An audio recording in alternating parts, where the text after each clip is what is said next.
तो वहां पे एक भक्त हमको मिले, तो कुशा होती है ना, कुशा, कुशा का एक ऐसा छोटा सा एक बना हुआ था पात्र, और ऊपर से भी कुशा के पात्र से ही वो ढका हुआ था। तो वो लाए, बोले महाराज जी मेरे गोपाल जी के दर्शन करो। तो मैंने वो हटाया, तो उसके भीतर छोटे से गोपाल जी, और उनके अंदर मैंने एक अद्भुतता देखी, छोटे से लड्डू गोपाल, और उनके पाम में एक धागा बंधा था, और उस धागे से गैया बंध रही थी छोटी सी। मैंने कि भैया भगत जी इधर आओ, पंडित जी क्या है, तुमने एक तो कुशा के सूखी घास के पात्र में तुमने ठाकुर जी धर रखे हैं, ऊपर से तुमने पाम से गैया क्यों बांध रखी है? तो उनके नेत्र सजल हो गए, बोले महाराज जी हम ज्यादा धनवान नहीं हैं, हमारी स्थिति ऐसी है कि हमको कोई कुछ दे देता है तो हम पा लेते हैं। हमारे मन में ऐसा भाव आया कि हमारी स्थिति तो ऐसी कि 4-4 दिन तक भी कई बार भूखा रहना पड़ता है, पर ठाकुर जी से हमारा बहुत प्रेम है, ठाकुर जी की हम बहुत सेवा करते हैं, पर इनको राग भोग श्रृंगार 3 चीजें प्रिय, हम इनका भोग नहीं लगा पाते। इसलिए हमने भावना रखी है, एक छोटी सी गैया हमको किसी ने दे दी, तो वो गैया हमने भीतर छोड़ रखी है, और हमने लाल जी से कह रखा है जब जब आपका मन हुआ करे तब आप इनका जो है दूध पी लिया कीजिए, और हमें छोड़ के मत जाइएगा, भले ही चाहे गैया के दूध से ही पेट भर लो, हमें छोड़ के मत जाना कभी। और वो क्या बोले पता है आपको, सुन के आश्चर्य होगा, बोले महाराज जी ठाकुर जी के लिए भोग तो मैं रोज नहीं लगा पाता, पर रोज थोड़ी बहुत घास तोड़ करके गैया के सामने डाल देता हूं भीतर। मैंने क्यों? बोले गैया पालेगी तो दूध बनेगा, ठाकुर जी दूध पी लिया करेंगे। मैंने कहा भैया तेरी भावना। हमने कही भाई हो सकता है 56 भोग लगाने वाले को छोड़ के चले जाए, पर तुझे छोड़ के नहीं जाएंगे ठाकुर जी, तुम्हारी जो भावना है। नेक सी धातु की गैया को वो घास खिलाते ताकि गैया का दूध बने, ठाकुर जी पी ले, और पांव से इसलिए बांध रखी कहीं गैया नहीं भाग जाए, कहीं गैया भाग गई ठाकुर जी भूखे रह गए तो ठाकुर जी भी चले जाएंगे।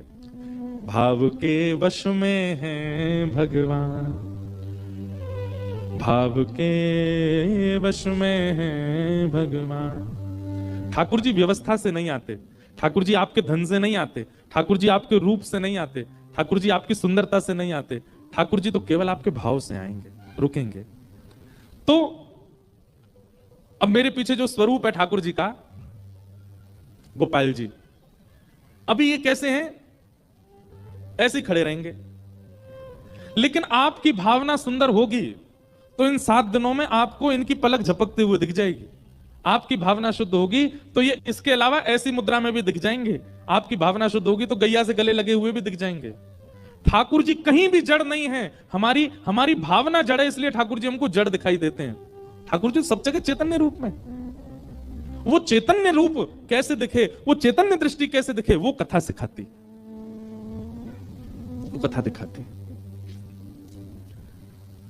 तो भगवान पहला रूप क्या है? सत्य। और दूसरा रूप क्या है? चैतन्य। और ठाकुर जी का तीसरा रूप क्या है? आनंद। ठाकुर जी आनंद है। अच्छा, मुझे ऐसा लगता है ठाकुर जी को देखने के बाद देखने वाला आनंद रूप में आ जाता है। अगर कोई व्यक्ति अति आनंद में दिखाई दे रहा हो, समझ जाइए या को ठाकुर जी मिल गए हैं, यही हमारे इतना आनंद में है। अच्छा, आनंद वाले व्यक्ति का स्वरूप स्वभाव क्या है? बहुत ध्यान से सुनिएगा। सुखी व्यक्ति और आनंदित व्यक्ति, इन दोनों में अंतर क्या है? जिसको देख करके आपके चित्त में भी शीतलता का अनुभव होने लग जाए, जिसको देख करके आपको प्रसन्नता होने लग जाए, जिसको देख करके आपका मुखमंडल प्रसन्न हो जाए, जिसको देख करके आप अपनी चिंताएं, अपने संकटों को भी भूल जाओ, समझ जाना वो आनंदित व्यक्ति है।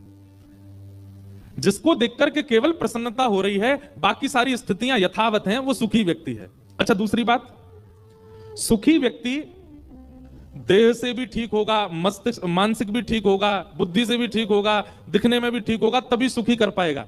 पर आनंद देने वाला व्यक्ति वो कई बार स्वयं रोग से होगा, वो कई बार स्वयं पीड़ा में होगा, पर उसकी उपस्थिति आपको आनंदित कर देगी। यह आनंद वाले व्यक्ति का लक्षण। हमारे वृंदावन के पूज्य श्री प्रेमानंद जी महाराज, वो स्वयं देह से कई बार उतने उचित नहीं है, उतनी अच्छी अवस्था में नहीं है, पर उनको देख के लाखों आनंदित हो जाते हैं, करोड़ों आनंदित हो जाते हैं। ये आनंददायी व्यक्ति का लक्षण है। भक्तिमती मीराबाई, मैं कथा में बताया करता हूं कि मीराबाई का जब विवाह हो गया तो उनकी ससुराल में संतों की भीड़ होने लग गई। जब तक मीराबाई का विवाह नहीं हुआ तब तक मेड़ता में भीड़ होती थी, संत महात्मा आते थे। और विवाह होने के बाद जब मीराबाई मेवाड़ चली गई तो मेवाड़ में संतों की भीड़ होने लगी। एक दिन मीराबाई के पतिदेव ने जाकर के सब संतों से पूछा, आप लोग मीरा को देखने क्यों आते? उसका रूप सुंदर है इसलिए, या वो वस्त्र बहुत अच्छी पहनती है इसलिए?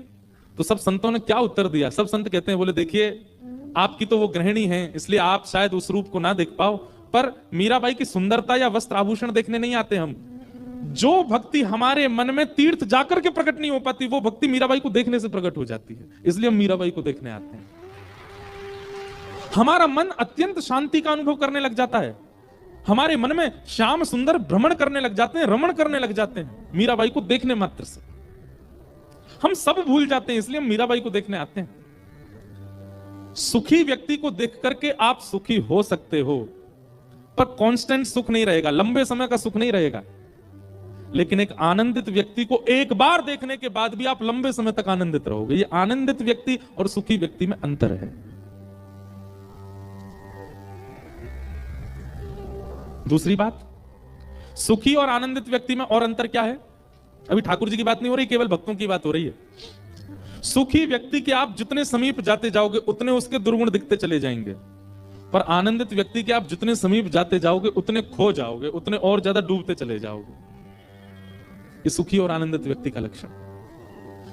तीसरी बात, सुखी व्यक्ति संसार की व्यवस्थाओं में घिरा हुआ होगा और संसार से ही आपको सुखी कर रहा होगा। जैसे कि कोई एक्टर, जैसे कि कोई गायक, जैसे कि कोई इन्फ्लुएंसर, वो जब तक संसारी साधन उसके पास नहीं होगा वो आपको सुखी नहीं कर पाएगा। एक्टर के पास मेकअप नहीं हो, बिना मेकअप के मंच पे आ जाए सब भाग जाएंगे, कोई नहीं देखेगा उसको। ऐसे ही कोई इन्फ्लुएंसर, उसके पास में अगर संसारी कैमरा नहीं है, वो नहीं है, जो भी होते हैं उनके पास में वो सब नहीं है, तो वो आपको सुखी नहीं कर पाएगा। पर आनंदित व्यक्ति पेड़ की छांव के नीचे बैठेगा, आपको भी बैठा लेगा, आपको वहीं आनंदित कर देगा। उसको संसारी व्यवस्थाओं की आवश्यकता नहीं। सुखी और आनंद। और भैया अंतिम बात, सुखी व्यक्ति जो घोर संसारी है और आनंदित व्यक्ति जो घोर राधा रमण जी का है, वही है आनंद। जो घोर राधा रमण जी का, घोर राधा रमण जी का मतलब चलत कृष्ण, सोवत कृष्ण, उठत कृष्ण, इत कृष्ण, उत कृष्ण, आगे कृष्ण, पाछे कृष्ण, कृष्ण कृष्ण कृष्ण, सब जगह कृष्ण।